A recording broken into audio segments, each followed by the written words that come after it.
Alors aujourd'hui, on va voir les nombres entiers, bon, la suite de ce qu'on a déjà fait dans les vidéos précédentes. Alors, on va commencer par la division euclidienne. Quels que soient les entiers naturels, ou bien juste les entiers A et B, il existe deux entiers Q et R uniques, tels que A égale à B fois Q plus R, avec la condition R supérieur ou égal à 0, strictement inférieur à B. Alors, pour bien comprendre, on va d'abord nommer ces nombres-là. A, c'est le dividende. B, c'est le diviseur. Q, c'est le quotient. Et R, c'est le reste. Alors, je prends l'exemple. Exemple, A égale à 13, B égale à 5. Donc, 13 égale à 5 fois 2 plus 3. Donc, 13 égale à 5 fois 2 plus 3. Donc, on a deux nombres, 13 et 5. Et on a trouvé deux nombres, 2 et 3. Sachant que 13, c'est A, 5, c'est B, et 2, c'est Q, et 3, c'est R. Donc, à chaque fois qu'on a deux nombres entiers naturels, A, B, il existe toujours deux entiers Q et R, tels que A égale à B fois Q plus R. Donc, pour comprendre, il faut juste voir l'exemple.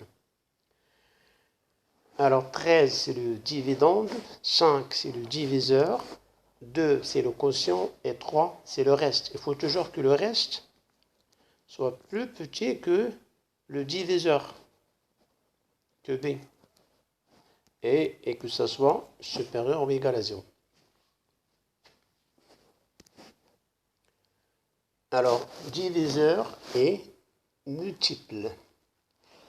Si, dans la division euclidienne de A par B, le reste est égal à 0, alors on dit que B est un diviseur de A, ou bien A est un multiple de B. Exemple, 3 divise 21, car 21 égale à 3 fois 7. Il n'y a pas de reste, le reste c'est 0. On a dit 3 divise 21, donc on dit 3 c'est un diviseur de 21. Et 21 est multiple de 3. Donc c'est facile à repérer. Quand on ajoute deux multiples d'un nombre, on obtient un nouveau multiple du même nombre. Exemple, 15 est un multiple de 5, 10 est un multiple de 5.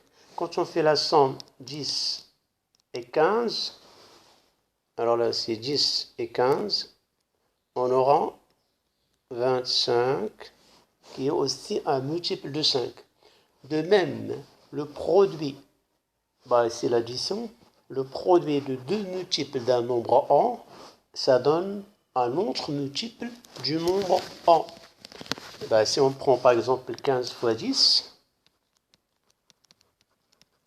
ça va donner 150 qui est bien un multiple de 5. Alors on va passer au critère de divisibilité. Alors tous les nombres pairs sont divisibles par 2, c'est-à-dire 2, elle divise tous les nombres pairs. Et un nombre pair, comme on peut le reconnaître, c'est tous les nombres dont le premier chiffre, ou bien le chiffre des unités, ça doit être un 0, 2, 4, 6, 8. Donc 2, c'est un diviseur de tous les nombres pairs. Alors, critère de divisibilité pour 3. Comment je peux savoir si un nombre est divisible par 3? Alors, si la somme des chiffres d'un nombre est un multiple de 3, alors son nombre est divisible par 3. Si on prend un exemple, on prend juste 15. 5 et 1, ça fait 6. Or, 6 est un multiple de 3, donc 15 est divisible par 3. Critère de divisibilité par 4. Alors, si le nombre formé par les deux derniers chiffres d'un nombre est divisible par 4, alors ce nombre est divisible par 4. Exemple. Alors, ce nombre-là, 2 345 712. On vérifie si c'est divisible par 4 ou pas. Je prends les deux derniers chiffres. Alors, ça fait 2 et 1. Et 2 et 1, ça forme le nombre 12. Donc, 12 est le nombre formé par les deux derniers chiffres du nombre 2 345 712. Or, 12 est divisible par 4. Donc, le nombre 2 345 712 est divisible par 4. Je prends un autre exemple. Alors, on veut savoir, ou bien on veut vérifier si ce nombre-là est divisible par 4 ou pas. Je prends les deux derniers chiffres, à partir de la droite, lui et lui. Donc, ils forment un nombre qui est 24. Or, 24, elle est divisible par 4. Donc, tout ce nombre-là est bien divisible par 4. Par 5.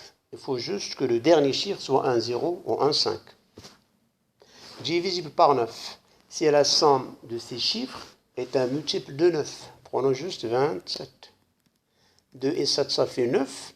Et 9, c'est un multiple de 9. Donc, 27 est bien divisible par 9. Un nombre est divisible par 10 si son dernier chiffre, un 0. Par exemple, 130 est fini par 0. Donc, il est bien divisible par 10. Un nombre est divisible par 11 si la différence de la somme des chiffres de rang pair et de la somme des chiffres de rang impair est un multiple de 11. Alors, j'explique avec l'exemple. Exemple, on veut savoir si ce nombre-là est divisible par 11 ou pas. Alors, à partir de la gauche, on va numéroter l'ordre ou bien le rang de chaque rang. Lui, c'est le rang 1. Lui, rang 2, rang 3, rang 4, rang 5, rang 6. Alors, ce que nous allons faire, on va faire la somme des chiffres de rang pair. Rang pair, c'est lui, lui et lui. Alors, le rang pair est 9, et 9, et 9. Ça fait 27. Fait la somme des chiffres de rang pair, moins la somme des chiffres de rang impair. Le rang impair, il y a lui, il y a lui, et lui. Ça fait 2 plus 0, ça fait 2, plus 3, ça fait 5. 27 moins 5, ça fait 22. Et 22, c'est égal à 2 fois 11. C'est un multiple de 11. Donc, ce nombre-là est bien divisible par 11. Je reprends. Alors, pour vérifier si un nombre est divisible par 11 ou pas, alors il faut prendre la somme des chiffres qui ont un rang pair. Par exemple, là, le rang 1, rang 2, rang 3, 4, 5, 6. Alors, le rang pair, c'est lui et lui. Donc, je fais la somme de 9 plus 9 plus 9, ça fait 27. Et je fais la somme des chiffres de rang impair. Rang impair, il y a lui, il y a lui, il y a lui. Donc 2 plus 0, ça fait 2, plus 3, ça fait 5. Et je soustrais 5. Donc 27 moins 5, ça fait 22. Et par conséquent, le résultat, c'est 22. 22, c'est 2 fois 11, c'est un multiple de 11. Donc ce nombre-là est bien divisible par 11. Nombre premier. Bon, la définition est simple. Un nombre n supérieur ou égal à 2 est premier si elle n'est divisible que par 1 et par lui-même, et non que de diviseurs simples. 1 et lui-même, 17. Apport diviseur 1 et 17, donc 17 est un nombre premier. Décomposition en produit de facteurs premiers d'un nombre entier. Alors la décomposition, on a déjà parlé, je prends par exemple la décomposer 18 à 54. Alors 18, c'est un nombre pair. Je divise par 2, ça fait 9. Impair, ça marche avec 3, ça fait 3. Et 3 est divisé par 3. Et dès qu'on trouve 1, on s'arrête. Donc la décomposition du 18 égale à 2 fois 3 fois 3 égale à 2 fois 3 au carré. Voilà. Voici la décomposition du 18. Faisons la même chose pour 54. 54, c'est un nombre pair. Je commence par 2. Ça va donner 27. Un nombre impair avec 3, donc 7 et 2, ça fait 9. Donc c'est un multiple de 3. Ça donne 9. 9, c'est un multiple de 3, ça fait 3. 3. Et là, 3, il reste 1. Donc 54 égale 2 fois 3 fois 3 fois 3 égale à 2 fois 3 au cube. Donc la décomposition de 54 se forme d'un produit de facteurs premiers. 2 fois 3 fois 3 fois 3. Alors pour 18, c'est 2 fois 3 fois 3. PGCD de deux nombres entiers. Alors, pour calculer le PGCD, c'est-à-dire le plus grand diviseur commun des deux nombres. C'est-à-dire on va chercher parmi tous les diviseurs de 12 et tous les diviseurs de 60, on va chercher les communs, et le plus grand de ces communs, ça va être le PGCD 12 et 60. Alors la technique, il faut d'abord décomposer 12. 12, sans faire la décomposition que je viens de faire, c'est facile. Ça fait 4 fois 3 égale 2 au carré fois 3. Je fais la même chose pour 60.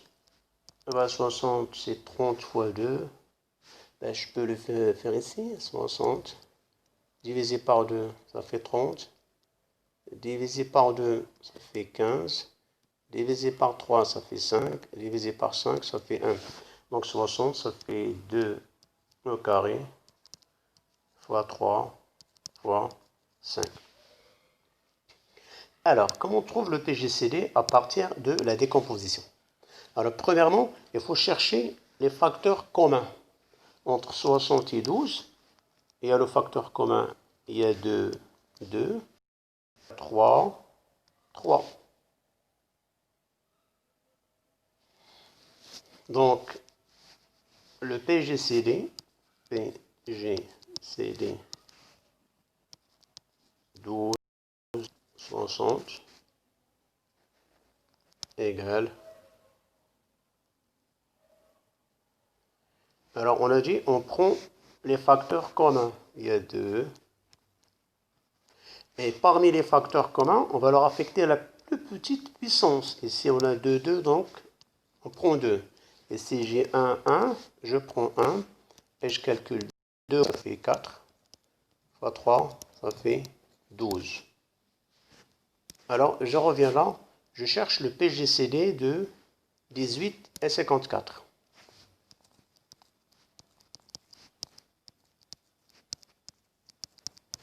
Alors, premièrement, 18, on a dit, c'est égal 2 fois 3 au carré. 54, c'est égal 2 fois 3 au cube. Alors, la technique, on a dit, on prend le commun. Les en commun, 2, 2, 3, 3. Alors, ça fait 2 fois 3. Après, je prends la puissance que je vais mettre ici, c'est la plus petite puissance. Et si j'ai 1, 1, donc c'est pas grave, je mettrai 1. Et si j'ai 3 puissance 2, si j'ai 3 puissance 3 et la plus petite puissance c'est 2, je mets ces 2 et je calcule. 3 au carré, ça fait 9, fois 2, ça fait 18. Donc le PGCD des deux nombres 18, 54, ça fait 18. Donc la technique, on prend les communs, les facteurs communs. J'ai ici un 3, un 3, et c'est 5, je ne l'ai pas pris parce que j'ai pas de 5. Je prends 2, 2, après je prends 3, 3, et après j'affecte les puissances les plus basses, les plus petites puissances, les facteurs communs. PPCM, ça veut dire le plus petit multiple commun de deux nombres. Je prends par exemple PPCM de 12, 18. Alors, d'abord, la décomposition de 12, on sait que 12 égale 2 au carré fois 18 égale à 2 fois 3 au carré. Alors pour cet exemple, le PPCM égale. Alors là, on prend ces parts communs. Il y a 2, il y a 3. La plus grande puissance pour le PPCM, c'est la plus grande puissance. Attention. En PGCD, la plus petite puissance, mais en PPCM, la plus grande. Ici, j'ai puissance 1, ici, j'ai puissance 2. Je prends puissance 2, et c'est 3 puissance 1, 3 puissance 2. Donc, c'est 3 puissance 2. Et ça va donner 4 fois 9 égale 36. Attention, c'est pas fini, je dois prendre un autre exemple. Supposons, j'ai deux nombres A dans la décomposition en facteur, en produit de facteur premier. C'est 2 puissance 4 fois 3 puissance 5 fois 7, pardon. B dans la décomposition 2 puissance 6 fois 3 puissance 2 fois 5. Alors le PPCM de A, B égale. Je prends d'abord les facteurs communs. Il y a 2. Après, je prends les facteurs qui ne sont pas communs. Ça veut dire il y a 7. Je les prends tels qu'ils sont. Mais pour les facteurs communs, je leur affecte la plus grande puissance. J'ai 2 puissance 6, 2 puissance 3, donc la plus grande puissance 6.